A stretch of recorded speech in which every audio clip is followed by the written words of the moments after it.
Hey everybody, my name is Franki Chan of IHEARTCOMIX. I'm originally from Bloomington, Indiana, but I moved to Los Angeles from Seattle, Washington. My name, Franki Chan, came from when I used to live in Okinawa, Japan, and all my friends called me Franki Chan because there was just kind of this cute, fun name, and when I moved back to the U.S., I kept it. IHEARTCOMIX is basically a label that is an expression of Franki's personal taste, and at first glance it might not make a lot of sense to some people to have Matt and Kim and say Ocelot next to each other. You know, they're both pretty different from each other, but they have a spirit or something that Franki, sees a commonality in, and it facilitates getting that music out in the world. The internet was probably the single most important thing in making IHEARTCOMIX possible. With one email, you can spread information to thousands of outlets, and if even a fraction of them post your product or your song or your idea is exposed to, many thousands more.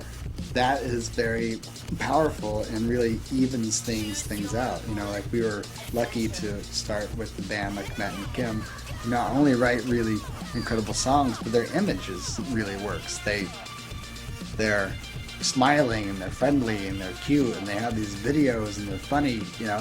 It's engaging, and we're able to do all of that free for very little money to make those things, and that kind of access is available to anyone. It's great. Well, this is the IHEARTCOMIX office. This is our big calendar that we never use, but it looks cool. It's big. One of these days I'll have interns trained enough that they'll actually make use of it. We have filing cabinets full of random things. We're at times very disorganized, but we have big ideas. It can be tough to juggle all the artists, but luckily they're not all making a record at the same time. We've gotten involved with Franki Chan because he invited us to go to South by Southwest with the first Hearts Challenger ice cream truck 4 years ago. And then we went down and did his party. And he brought the ice cream truck there, and Franki has always thought outside the box, So he's like, Brad, let's bring an ice cream truck to Texas. Seems like a cool thing to do. So that's how we first started doing things.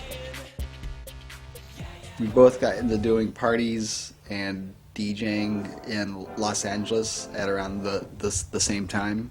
We had different past experiences and friends that made our combination really strong, and we were both really excited about doing it. And in my view, it grew faster than what our partnership could handle, and we just began fighting all the time, and that led to just us having really bad feelings about the other person and breaking up. Over the course of the time that IHEARTCOMIX has been doing parties, we've been lucky enough to be involved in some very big shows. One of the biggest that we ever did was last year in Austin, Texas. Us and Matt Decent teamed up to do a all-day 12-hour party. There were 45 acts and a pool, and it was madness. Probably our most famous was one called Check Your Ponytail, and that went on for 2 years. With that party, we were able to bring a lot of really rad, huge artists to Los Angeles to the first time. That includes Justice, that includes Mastercraft.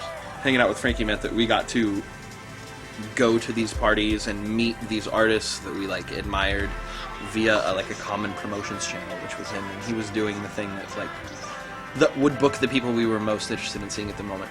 Yeah, he's definitely a pioneer. Absolutely. For the things that aren't driven by a machine. He's a pioneer for things that need to be driven into an area. I have a lot of different things in my life that I really love doing, and I feel chained down if I'm ever stuck having to do one. In a lot of ways, IHEARTCOMIX has been built to cater to my lifestyle, my interests, and my whims. Coming up for my DJ stuff, I'm going to start to have some original music, some remixes out, and a brand new mixtape. And I'm going to be, in 2009, putting out first comic book. The comic book is of an autobiographical nature. I'm not a superhero, but it's about my life and times in LA and other places. I mean, he's one of the few people in LA that was there from the start. In this current thing, he basically was one of the few people that really built this thing to be what it is now.